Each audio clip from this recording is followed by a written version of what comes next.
Indian film ఇండస్ట్రీలోనే prestigious awards కు భాగ్యనగరం వేదికగా నిలిచింది. 16 ఏళ్లుగా బాలీవుడ్ కే పరిమితమైన IIFA awards first time south ఇండస్ట్రీకి అవార్డ్స్ ప్రకటించింది. నిన్న ఇవాళ 2 రోజుల పాటు నిర్వహిస్తున్న వేడుకలకు 4 భాషల సినీ ప్రముఖులు అటెండ్ అయ్యారు.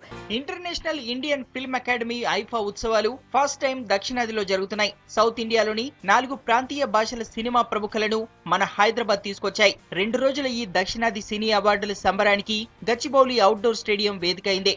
ఐఫా ఉత్సవం తొలి వేడుకలు ఆదివారం రాత్రి గ్రాండ్ గా స్టార్ట్ అయ్యాయి. గవర్నర్ నరసింహన్ దంపతులు ఈవెంట్ కు చీఫ్ గెస్ట్ గా అటెండ్ అయ్యారు.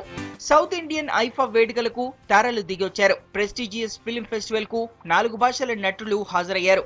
హాట్ అందాలతో షార్ట్ డ్రెస్సులతో కిర్రెక్కించారు.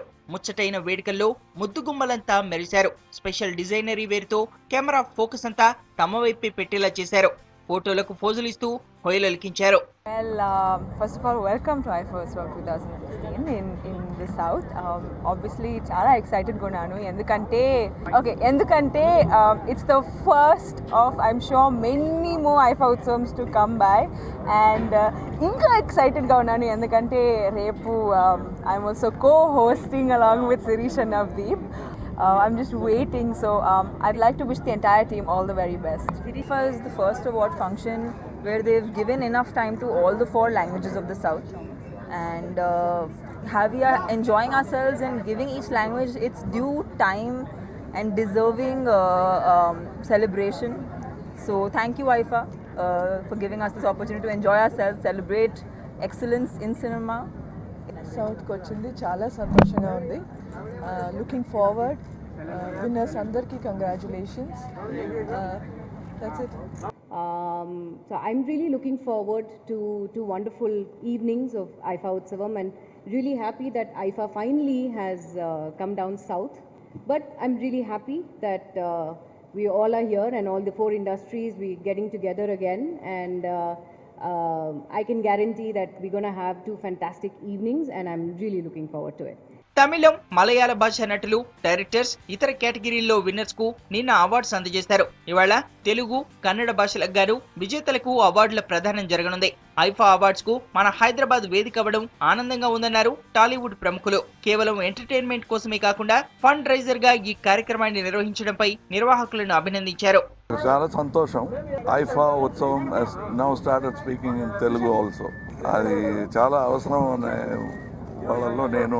It is very important because best nearly 50% of total Indian production is between Telugu cinema and Tamil cinema.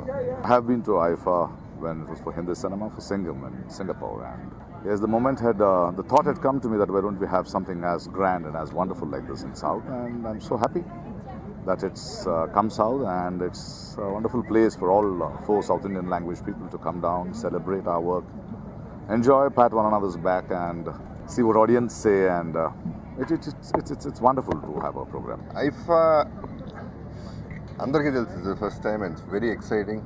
మామూలుగా మీ అందరికీ ఇది కూడా తెలుసు, నేను ఫంక్షన్స్కి రాను, బట్ ఐఫా అనగానే I was waiting for this day. ఒకసారి పోస్ట్పోన్ అయింది, ఈసారి పోస్ట్పోన్ అవ్వకూడదని కోరుకున్నాను. అలాగే వాళ్ళు జరుగుతుంది. I'm really excited about the whole event. It's a huge event, it's a prestigious event. IIFA award మాకు వస్తే ఎంతో అదృష్టవంతులు. ఐఫా అవార్డ్స్ ఫంక్షన్కి వెళ్ళి అటెండ్ అయితే ఎంత ఫుల్గా ఉంటుందని ఒక క్రియేట్ చేశారు ఒక బ్రాండ్. సో దాన్ని మన భాగ్యనగరం హైదరాబాద్ కల్చర్కి కానీ, సాహిత్యానికి, ఫిల్మ్ ఇండస్ట్రీకి, కళాకారులకి ఎంతో అద్భుతమైనటువంటి ప్రదేశం ఇది. 16 ఏళ్ల పాటు బాలీవుడ్ కి పరిమితమైన IIFA first time south industry వైపు ఫోకస్ చేసింది. షెడ్యూల్ ప్రకారం లాస్ట్ ఇయర్ డిసెంబర్ లోనే ఐఫా అవార్డ్స్ జరగాల్సి ఉన్న చెన్నై వరదలతో పోస్ట్పోన్ చేశారు. ఈ కార్యక్రమం ద్వారా వచ్చిన ఫండ్ ను చెన్నై వరద బాధితుల సహాయార్థం తమిళనాడు సర్కార్ కు అందించనున్నారు.